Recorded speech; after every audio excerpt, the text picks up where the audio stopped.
কোরআনের পাখিদের জন্য সামান্য কিছু আয়োজন করতেছি। তো আজকের ভিডিওটা কিন্তু আরও 2 মাস আগের করা ছিল। তো তখন থেকে আমার পেজে লং ভিডিও ছাড়তে পারতেছি না। তো ইদানিং দেখতেছি যে লং ভিডিও ছাড়লে আপলোড হয়, আর আগে লং ভিডিও ছাড়লে রিলস আকারে হয়ে যেত, অনেকগুলো রিলস হয়ে যেত। তো এই জন্য এতদিন ভিডিও আমি ছাড়তে পারিনি। তো এখন আপনাদের সাথে শেয়ার করতেছি। তো হ্যালো এভরিওয়ান, আসসালামু আলাইকুম। আশা করি কাছে এবং দূরে সবাই ভালো আছেন। আর সবার কাছে রিকোয়েস্ট প্রথম থেকে ভিডিওটা শেষ অবধি দেখার জন্য। তো এটা গ্রামের একটা ভিডিও, গ্রামের ভিডিও দেখতে কিন্তু এমনিতেই ভালো লাগে। আর এই রান্নাটা কিন্তু আমিই করতেছি, তাও আবার লার্কির চুলাতে।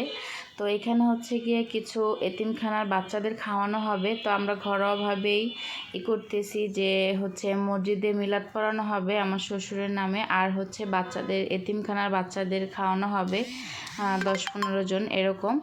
তো এখানে গিয়ে গরুর গোশত রান্না করতেছি আমি। এখানে গরুর গোশত ভুনা হবে। তো এটা মশলা ভালো করে কষিয়ে তারপর গোশতগুলো এখানে দিয়ে দিতেছি। আর ভাত ডাল 3 চুলাতে রান্না করতেছি। গ্রামে কিন্তু 2টা চুলা একসাথে থাকে, আর একটা চুলা থাকে দোপাইকার 1 পেকা চুলা বলে গ্রামের ভাষায় আর কি।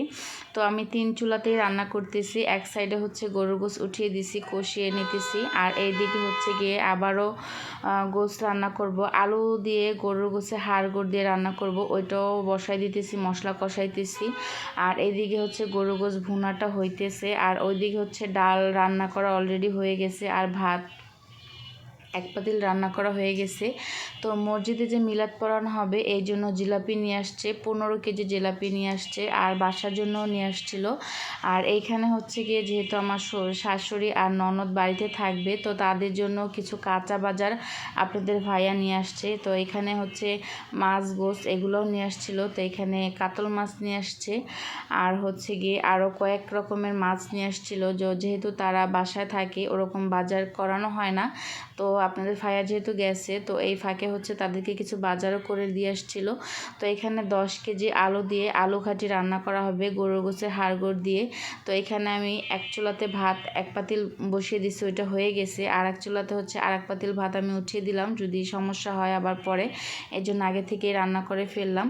আর এইখানে কি আমার ননদের ছেলে আবার গরুর গোশত খেতে পারে না, তো ওর জন্য এখানে আবার মুরগির গোশত রান্না করা হইতেছে আলাদা করে, একটু ঝাল কম দিয়ে। তো গরুর গোশত অলরেডি রান্না করা কিন্তু হয়ে গেছে 1 পাতিল, আর এখানে মুরগিটা বসিয়ে দিছি।